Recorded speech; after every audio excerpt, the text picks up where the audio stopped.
The Last Wish is an anthology of connected tales that describes the life of Geralt of Rivia.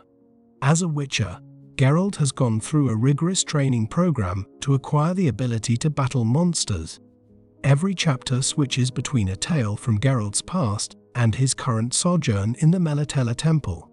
Here at the temple, head priestess Nenneke is tending to Geralt's wounds. They are old friends.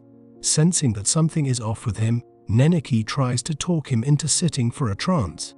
Iola, who would lead the trance, is clairvoyant, and Geralt declines because he doesn't want to know what lies ahead for him. In The Witcher, to liberate a princess who was cursed to become a striga, a creature that prowls around at night, Geralt goes to the city of Wyzim. Geralt must keep the princess outside of her coffin for the whole night in order to fix her. Following a fierce battle, Geralt stuns her with his magic. He discovers her unconscious outside her tomb a few hours later. The curse ends when she slices Geralt's throat just before dawn. In A Grain of Truth, Geralt assists in lifting a second curse. In the wilderness, he discovers a rundown structure housing a humanoid monster.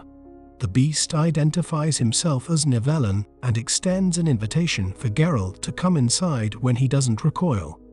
Nivellen informs Geralt that women reside at his estate in return for wealth, and that he was cursed to have a monstrous appearance. One of them, Vereena, whom Geralt knows as a particular kind of vampire, captured Nivellen's heart. Nivellen stabs Geralt when he tries to attack her. Nivellen reverts to her human form after Vereena dies. In The Lesser Evil, Geralt encounters Striga, a magician who is in Renfri's pursuit. According to a prophecy, Renfri is a ruthless creature that asks Geralt to kill her, as Striga recounts. Renfri informs Geralt that Striga's account was false when they first meet. Striga and her vicious stepmother drove her to lead a life of violence while evading capture. She tries to persuade Geralt to assist her in eliminating Striga. Geralt declines to assist any of them.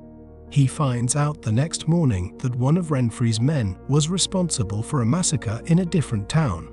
Geralt murders Renfri out of fear that she may launch another attack, but he is tormented by his choice. In A Question of Price, Queen Calanthe invites Geralt to a feast in honor of her daughter Pavetta. In an effort to forge a political alliance, Calanthe wants Geralt to see to it that Pavetta weds a Skellig man. The appearance of a monster, Urchin of Ironwald, interrupts the feast. Urchin reveals that an oath has made him and Pavetta's marriage inevitable. Calanthe gives Pavetta the final say, and she decides to wed Urchin. Attacked by the other suitors is Urchin. Pavetta uses the Force to her advantage during the fight, unleashing psychic attacks. Geralt and an additional visitor tame Pavetta. The spell that rendered Urchin appear hideous is lifted when Calanthe permits Pavetta and Urchin to get married. After that, Calanthe seals the connection by being married to a Skellig warrior. In The Edge of the World, Geralt visits Lower Posada with his companion Dandelion in order to look into a beast that has been stealing grain. The creature is named Torque, and it resembles a goat. Leal, the local prophetess, says that no one is allowed to hurt Torque. An elves-led group kidnaps Geralt and Dandelion as they try to corner Torque. Torque has been pilfering cereal and seeds for the elves, as they are in danger of going hungry. The humans drove the elves from the land where they had resided. Leal shows up just as Filavandrel, the elves' leader, is about to murder Geralt and Dandelion. She has become a goddess of agriculture and life. Following telepathic communication between Leal and Filavandrel, the elves release Geralt and Dandelion. Dandelion pulls a Jinn's jar out of the river and tries to use it to give him wishes in the opening scene of The Last Wish. After being attacked by a Jinn, Geralt races to the closest city in search of a magician who can save his life. Yennefer, a female sorceress, is the only one in the city. After assisting Dandelion, she confesses her intention to use Geralt as payback and casts a spell that renders him unconscious. After assaulting someone, he wakes up in prison. Yennefer tries to seize the djinn, but she is unable to do so since Geralt has one more wish remaining.